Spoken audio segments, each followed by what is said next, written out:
이인자였으나라는 제목으로 말씀 전하려고 하는데요. 먼저 말씀 전하기에 앞서 좀 이런 인사를 드리고 싶었어요. 담임 목사님과 또 여러 장로님들, 또 많은 성도님들의 사랑과 환대 가운데에 이 박주영 목사가 잘 적응하고 있다고 이렇게 인사를 드리고 싶었습니다. 저는 사실 이 영세교회에 만 20년 전에 와본 적이 있어요. 예. 어떻게 왔었냐면 제가 한국 컨티넨탈 싱어즈라는 찬양팀에서 사역을 했었는데, 그때 만 20년 전에 정확하게 2005년도에 1차, 2차, 3차 모임을 이 영세교회에서 배려해 주셔가지고 여기서 모임을 했었습니다. 팀 모임을. 그래서 그때 와봤던 적이 있어요. 그래서 20년 후에 이렇게 왔는데 감회가 새롭기도 하고, 이렇게 부목사로 와서 참 하나님의 계획과 섭리가 정말 크고 참 놀랍다, 이런 생각이 좀 들기도 하고, 또 감회가 새롭기도 하고요. 그렇습니다. 그리고 성도님들의 이렇게 모습을 또 이렇게 강단에 서서 보게 되니까 또 하나님께 감사하고 그런 마음이 되게 넘치는 것 같아요. 말씀 속으로 들어가겠습니다. 저는 관계를 굉장히 중요하게 생각하는 사람이에요. 그래서 성경에서 가장 아름다운 관계를 저는 꼽자면, 저는 다윗과 요나단의 관계를 가장 아름답고 건강하게 봅니다. 저는 우리 영세교회 공동체가 다윗과 요나단과 같은 관계가 되기를 바라요. 여러분, 올림픽에서 메달을 따는 것이 굉장히 영광스러운 일이잖아요.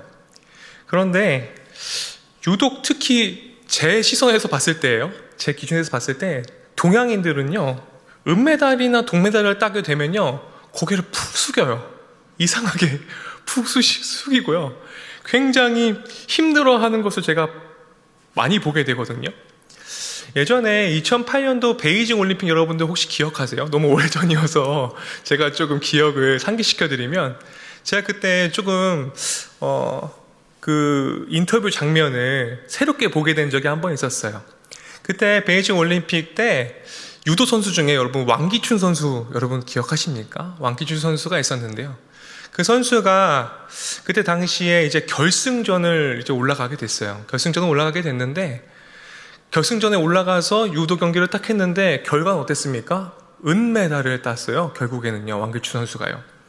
근데 이 왕기춘 선수가 당시 유도 이렇게 경기 결승전에 딱 올라갔던 그 시점이 어느 때였냐면, 이미 경기 중에 갈비뼈 늑골이 부러져 있는 상태였습니다. 그런데 결승전에 그 몸을 가지고 임한 거예요. 근데 여러분, 유도라는 경기가 어떻습니까? 몸을 부딪히지 않고서는 결과를 얻을 수 없는 것이 유도예요. 그런데 이 갈비뼈가 부러진 상태에서 경기를 했단 말이죠. 조금만 건드려도 엄청나게 고통이 심했을 것이고 너무나 아팠을 텐데, 그것들을 이악 물고 경기한 거예요. 그런데 그렇게 어렵게 은메달을 땄는데 한국에 돌아와서 그가 인터뷰하는 것을 보고 제가 참 마음이 아팠어요. 일단 어떻습니까? 고개를 일단 숙여요, 기본적으로요. 그리고 어떻게 인터뷰합니까? 국민 여러분들, 죄송합니다. 이렇게 인터뷰가 첫 인사였어요. 죄인인 것처럼 행동해요. 세계에서 2위 한 건데 은메달 따갖고 왔는데 국민들한테 죄송하다고 얘기합니다. 세계에서 2위이면 거의 정상이라고 보아도 되는데요, 세상의 시선은요 그렇지 않았어요. 저도 그렇고요, 여러분들도 그렇지 않습니까? 금메달 리스트는 조금 이름을 오랫동안 기억에 남는데 은메달 리스트나 동메달 리스트는 금방 까먹으시잖아요. 네. 1등이 아니면 기억하기 어려운 세상. 한국 사회에선 더 그런 것 같아요. 은메달이면 2등이 아니고 2인자가 아니고 패배자로 낙인이 찍혀지는 것 같습니다. 그런데 이 2인자의 명칭을 항상 달고 다닌 인물이 오늘 본문에 등장하는 요나단입니다. 요나단의 이름의 뜻은 하나님이 주셨다라는 뜻을 가지고 있습니다. 왜 요나단이 2인자입니까? 다윗에게 가려서 2인자입니다.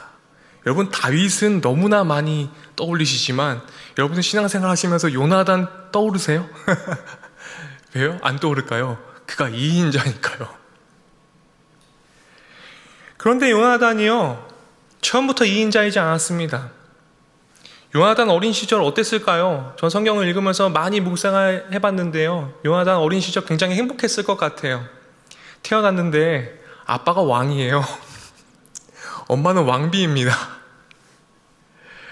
그리고 여러 신하들이 요나단만 보면요, 고개를 숙였을 거예요.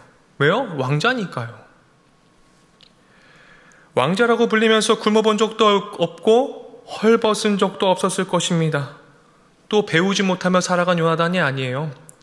왕자였기 때문에 1:1 맞춤 형식으로 교육이랑 교육을 다 받았을 겁니다. 군사학, 천문학, 최고급 과외로 배웠을 거예요. 요나단이 유년 시절과 청년 시절에 엄청나게 행복했을 것입니다. 요나단은요, 2인자라는 호칭이 사실은 어울리지 않는 삶을 살았던 사람이었습니다. 그리고 아버지 사울은 늙어져가고 이스라엘에서는 당연히 2대 왕이 누구라고 생각했을까요? 당연히 요나단이라고 생각했겠죠. 모든 이스라엘 국민들이 당연하게 여기면서 요나단은 당연히 왕의 계승을 이을 만한 1인자의 삶을 생각하면서 살았을 것입니다. 요나단은 언제나 1등, 언제나 최고였습니다. 근데 여러분, 우리가 너무나 잘 알고 있는 사건 하나로요, 판세가 바뀌었어요. 어떤 사건이죠? 이스라엘의 원수인 블레셋과의 전쟁에서요, 최고의 엘리트였던 요나단 앞에 누가 등장합니까? 다윗이 등장합니다. 많은 성경학자들이 그때 다윗의 나이를 15세로 추정을 하는데요, 15세의 까까머리 다윗이 등장해서요, 3m나 되는 골리앗을 때려 눕히는 거예요. 갑자기 요나단에게는 이 다윗이 등장이 어땠을까요? 와, 저 친구 대단하다 막 이러면서 마냥 좋기만 했을까요? 전 그렇지 않았을 것 같아요. 요나단에겐 정말 큰 충격이었을 것 같습니다. 최고의 1인자의 삶을 살다가 1인자 이상의 역할을 하는 최고의 스타 다윗의 등장은요, 요나단에게는 납득이 가기 어려운 순간이었을지 모릅니다. 여러분, 요나단이요, 젊었을 때 다윗이 등장하기 전에 굉장히 인기 많았을 것 같지 않으세요? 그는 정말 당대의 1인자였고 왕자였고 많은 사람들에게 주목을 받는 사람이었으니까요. 그런데 다윗이라는 영웅의 탄생 이슈가 터지자마자 여자들의 입술에서는 누가 노래되고 있었을까요? 다윗이요. 성경은요, 여자들의 입에서 다윗의 이름이 오르락내리락 하게 되는 이 성경 구절이 있는데요, 사무엘상 18장 7절에 나옵니다. 사무엘상 18장 7절을 성경이 있으신 분은 찾아봐 주셔도 좋고요, 제가 한번 읽어드리겠습니다. 여인들이 뛰놀며 노래하여 이르되 사울이 죽인 자는 천천히요, 다윗이 죽인 자는 몇 명이요? 만만이로다. 이렇게 노래한다고요. 여자들의 노래를 그렇게 해요. 다윗을 찬양합니다. 사울과 요나단에서 갑자기 대세인 다윗으로 갈아타버려요. 요즘으로 따지면요, 어느 정도로 보면 되겠냐면요, 여러분 임영웅 좋아하시잖아요. 임영웅의 한 100배로 치면 될까요? 다윗의 등장이요? 단순히 인기 문제가 아닙니다. 이 전투 이후에 이스라엘의 삶에 완전히 뒤바뀌게 되는데요, 이 사건 이후로요, 사울이 다윗을 증오하고 시기하고 죽이려고까지 합니다. 사울은 천천히고 다윗은 만만이다라고 했을 때 사울과 요나단의 가문에게는요, 여러분 어떻게 들렸을까요? 사울과 요나단의 가문은 1등이 아니고 2등이다. 다윗이 1등이다. 라는 것으로 들렸을 거예요. 사울이 처음부터 여러분 이런 왕은 아니었죠. 처음부터 시기하고 질투하고 다윗을 죽이려는 그런 왕이 아니었고 어떻습니까? 굉장히 겸손한 왕이었어요. 그런데 블레셋 전투 사건 이후로요, 자기의 명예에 금이 가니까요, 어떻게 돼요? 눈이 확 돌아버리는 거예요. 제가 우스갯소리로 말씀드리지만 여러분 이런 얘기 있잖아요. 여자들은 사랑에 기대어 산다는 말이 있습니다. 그런데요, 남자는 아니에요. 남자는 어디에 기대어 살아가요? 명예에 기대어 살아간다는 말이 있어요. 자기의 명예에 금이 가면요, 확 돌아버리는 거예요. 명예에 자기의 목숨을 겁니다. 내가 1등이었는데 2등으로 내려가면요, 이 시기는 말로 표현할 수 없을 정도로 정말 극에 달았을 거예요. 그리고 사울은 왕이지 않습니까? 그 징후는요, 말도 못할 만큼 컸을 것입니다. 그런데 정말 특이한 일이 벌어져요. 사울이 다윗을 죽이려고 칼을 갈고 있을 때 전혀 다른 반응을 보인 단 한 사람이 있어요. 그게 누구예요? 바로 요나단입니다. 사울 왕의 아들 요나단. 제가 사무엘상 18장 3절 말씀을 또 한번 읽어드릴게요. 요나단이 다윗을 어떻게 생각했냐면요, 요나단은 다윗을 자기 생명같이 사랑하여 더불어 언약을 맺었으며, 어떻게 사랑했다고요? 자기의 생명같이 사랑했다고요. 아버지 왕은요, 다윗을 죽이려고 하는데요, 그 아들 요나단은요, 어떻다고요? 자기 생명처럼 사랑해요. 사울의 피를 이어받은 요나단입니다. 피는 물보다 진하다는 얘기도 있고 부전자전이라는 얘기도 있는데 전혀 다른 반응을 보여요. 자기의 자리를 빼앗을 것 같은 다윗을요, 자기의 생명같이 사랑한다고요. 이것은 남녀 간의 로맨스가 아닌 거 아시죠, 여러분? 자기 희생적인 사랑입니다. 대단한 결단이죠. 요나단도요, 남자예요. 성경에 나오는 사람도 다 우리와 같은 선정을 가졌고, 성경에 뭐 대단한 사람들이 나오는 것이 아니라 성경에도 실수투성이인 사람들이 어마어마하게 많이 나오잖아요. 그런데 요나단은요, 무엇을 버립니까? 명예를 버려버려요. 명예를 버려요. 항상 날마다 하나님만을 의지하며 살아간 요나단이요, 자기의 명예마저 버려버리더라는 거예요.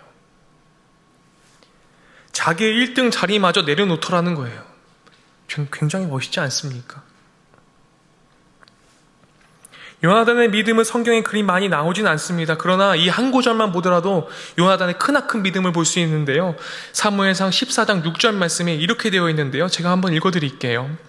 요나단이 자기의 무기를 든 소년에게 이르되 우리가 이 할례를 받지 않은 자들을 건너가자 여호와께서 우리를 위하여 일하실까 하노라. 여호와의 구원은 사람이 많고 적음에 달리지 아니하였다. 이 정도로요, 요나단 하나님만을 의지했던 사람이에요. 이게 무슨 상황입니까? 블레셋 전투에서요, 자기 아버지인 사울이 하나님을 의지하지 않고 전투에 임했을 때 요나단은 지금 누구만을 의지하고 있어요? 하나님만을 의지한다고요. 하나님만을 의지하는 법을 알았던 사람, 바로 요나단입니다. 그 믿음을 보시고요, 하나님께서 이스라엘을 승리로 이끄십니다. 이 위급한 상황 중에, 이 전쟁 중에 까딱하면요, 모든 군사들과 자기가 죽는 이 상황에서 요나단은요, 하나님의 구원만 바라보더라는 거예요. 온전히 하나님만 의지하더라는 것입니다. 여러분, 사람들은 기대감을 가지고 살아갑니다. 그렇죠? 2026년도 첫 주입니다. 2026년도 여러분 어떤 기대감을 가지고 살아가시고 어떻게 시작하셨어요? 요나단은요, 여러분 엄청난 기대감을 가지고 살았을 거예요.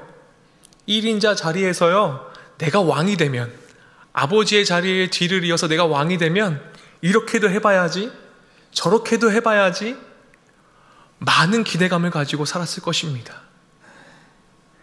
혜성처럼 등장한 그 다윗 앞에 그런 기대감도요, 잠시 내려놓고요, 자기를 희생하더라는 겁니다.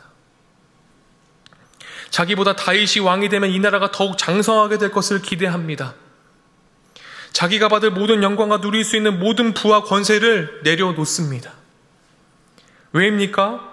요나단의 기대감은요, 자기가 영광을 누릴 수 있는 이것에 있지 않았기 때문에 그렇습니다.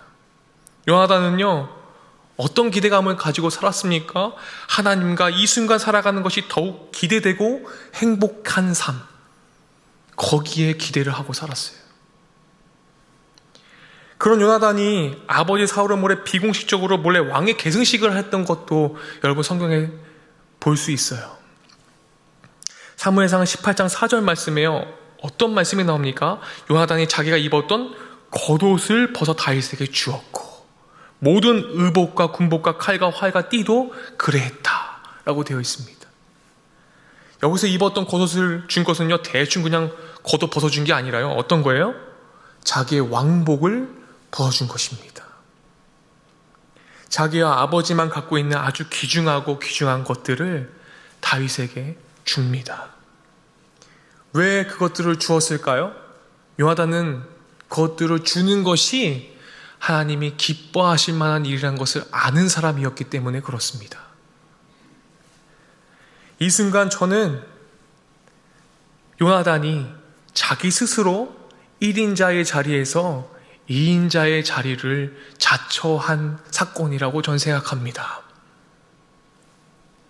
이렇게 되기까지 여러분, 이런 결단이 나올 때까지 수만 가지의 생각이 오고 갔을 거예요. 그러나 요나단은 하나님이 기뻐하시는 일을 결단하였습니다. 그러나 사울은 화가 극에 달았고 다윗은 도망자 생활을 하게 됩니다. 다윗이 정말 지쳐있고 지쳐있을 때 요나단이 다윗을 찾아갑니다. 오늘 본문 말씀이죠. 요나단이 다윗을 보자마자 어땠을까요? 제 상상을 해보면요, 펑펑 울었을 것 같아요. 도망자 신세인 자기가 생명처럼 사랑한 다윗을 보자마자 눈물을 흘렸을 것 같습니다. 그리고 중요한 얘기를 합니다. 요나단은 다윗을 보자 그 어떤 말보다 하나님을 힘있게 의지하게 하였다라고 16절에서 얘기하고 있습니다. 얼마나 멋있는지 모르겠습니다. 그리고 이런 고백을 하죠. 17절 말씀인데요, 이 한 구절 우리 다 같이 믿음으로 한번 고백해 볼까요? 17절 말씀입니다. 다 같이 읽어보겠습니다. 곧 요나단이 그에게 이르기를 두려워하지 말라. 내 아버지 사울의 손이 내게 미치지 못할 것이요 너는 이스라엘의 왕이 되고 나는 내 다음이 될 것을 내 아버지 사울도 안다 하니라. 내 다음이 될 것을요. 저는 요나단이 이 고백을 하는 순간요, 2인자였으나 1인자가 되는 순간, 2인자였으나 이긴 자가 된 순간이라고 저는 생각합니다. 누구에게 이기고 누구를 넘어섰습니까? 바로 사단에게 이기고 자기 자신을 이겨냈습니다. 온갖 유혹과 수만 가지의 걱정과 염려와 근심 속에서 그것들을 이겨내더라는 거예요. 누구만을 의지하면서요? 하나님만을 의지하면서요. 사랑하는 영세교회 성도 여러분, 새해가 밝았습니다. 누구를 기대하시겠습니까? 하나님만을 의지하며 기대하는 삶을 펼쳐나가시기를 축원드립니다. 저는 여기 모인 교회 성도님들이 이 세상의 기준으로 2인자라고 하여도 주님의 시선으로 승리자, 주님의 시선으로 이긴 자 되시기 바랍니다. 하나님께서는 우리들의 가치를 1등이냐 2등이냐라는 것으로 판단하시는 분이 아님을 우리가 너무나 잘 알고 있음에도 그렇게 살아가지 못하는 우리들의 모습을 보시면서 주님이 얼마나 마음 아파하실지를, 주님의 마음을 공감해 보시기를 간절히 바랍니다. 이 세상은 모든 1등을 하려고 하잖아요. 다 1등 하라고 얘기하잖아요. 그럼 3등 누가 하고 4등 누가 하고 꼴등 누가 합니까? 그죠? 그렇다고 꼴등 하라는 말은 아닙니다. 열심히 최선을 다해서 살아야겠지만요. 요나단처럼 하나님 앞에 바로 서고 하나님만을 의지하며 살아가는 하나님 보시기에 1인자가 되시는 삶을 살아가기를 간절히 소망하면서 우리가 숫자 2가 의미하는 바가 우리에게 패배자이고 루저라고 얘기할지라도 하나님 앞에선 최고의 1인자로 2026년도를 씩씩하고 당당하게 걸어가시기를 간절히 바랍니다. 기도하시겠습니다. 사랑이 충만하신 하나님 감사합니다. 2026년도를 하나님만을 의지하며 하나님만을 기대하며 살아가는 그런 영세교회 공동체가 되기를 바랍니다. 주님의 시선이 머무는 곳에 우리들의 마음과 시선과 생각이 머물 수 있도록 인도하여 주시기 원합니다. 세상의 기준에 발맞추어 살아가려는 모든 몸부림과 애씀이 하나님 죽어지게 하시고 그것들을 뛰어넘게 하셔서 오직 하나님만을 경외하며 하나님이 기대하는 삶을 저희들이 묵묵하게 걸어갈 수 있도록 인도하여 주시옵소서. 하나님만을 의지하는 방법이 때로는 너무나 힘들고 어렵고 갈팡질팡하더라도 하나님이 언제나 우리와 함께 하심을 의지하며 기억하며 살아갈 수 있도록 인도하여 주시옵소서. 예수 그리스도의 이름으로 기도드립니다. 아멘.